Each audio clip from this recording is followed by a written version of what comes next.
2024 წლის მასწავლებლის სასერტიფიკაციო გამოცდები ფიზიკაში ამოცანა ნომერი 9.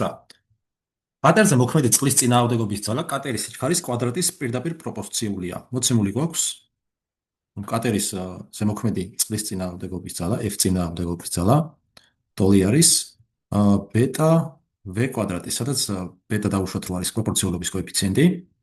და გვეკითხებიან, რამდენჯერ უნდა გავზარდოთ კატერის ძრავის სიმძლავრე, რომ კატერის თანაბარი მოძრაობის სიჩქარე ორჯერ გაიზარდოს. ესე იგი, თავიდან თუ იყო სიმძლავრის გაზრდამდე სიჩქარე V1 V-სტოლი და ჩვენი მიზანი არის, რომ სიჩქარე გახდეს V2 ორჯერ მეტი, შესაბამისად V1 თუ V-სტოლია, V2 იქნება 2 V-სტოლი და გვეკითხებიან, რამდენჯერ უნდა გავზარდოთ სიმძლავრე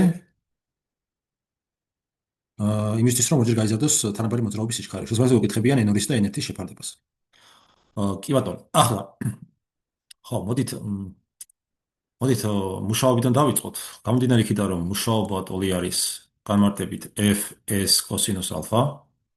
სადაც F არის სხეულზე შემთხვევაში კატერზე მოქმედი ძალა, S-ი გადაადგილება, ხოლო კოსინუსი, ხოლო ალფა F-სა და S შორის კუთხე და რადგანაც კატერის მოძრაობის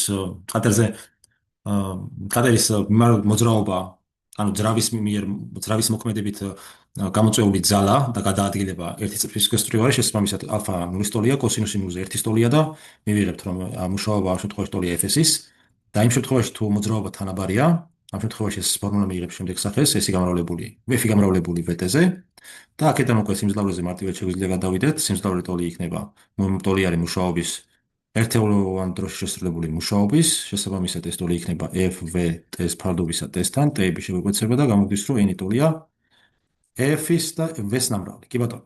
მაგრამ მოცემული ამოცანის შემთხვევაში n ტოლი იქნება F წინააღმდეგობა გამრავლებული V-ზე. თუ გავითვალისწინებთ F წინააღმდეგობას, ეს ტოლიც არის, ეს ტოლი იქნება ბეტა V კვადრატი ჯერ V. ანუ ეს ტოლი არის ბეტა V კუბის. ანუ სიმძლავრე ბეტა V კუბის ტოლი არის, კი ბატონო. ხა, აქედან გამომდინარე, N1 იქნება ტოლი, ბეტა ჯერ V1-ის კუბი, N2 იქნება ტოლი, ბეტა ჯერ V2-ის კუბი, ეს ტოლი იქნება ბეტა ჯერ V1 არის V-სტოლი, შესაბამისად იქნება V კუბი, V2 არის 2V, აქ იქნება 2V, ესე იგი 2V-ის კუბი, 2V-ის კუბი იქნება 8V, გამრავლებული 8V-ზე. და რა გამოგვივა ახლა N2-ს თუ შევაფარდებთ ჩვენ ახლა N1-თან,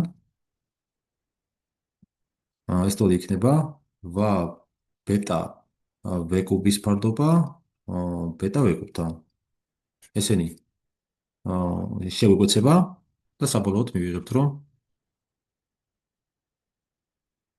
N2 ფარდობა N1-თან ტოლი არის 8-ის. ესე იგი გამოდის, რომ იმისთვის რომ სიჩქარე გავზარდოთ ორჯერ, ამისთვის საჭირო არის სიმძლავრე გაიზარდოს 8-ჯერ.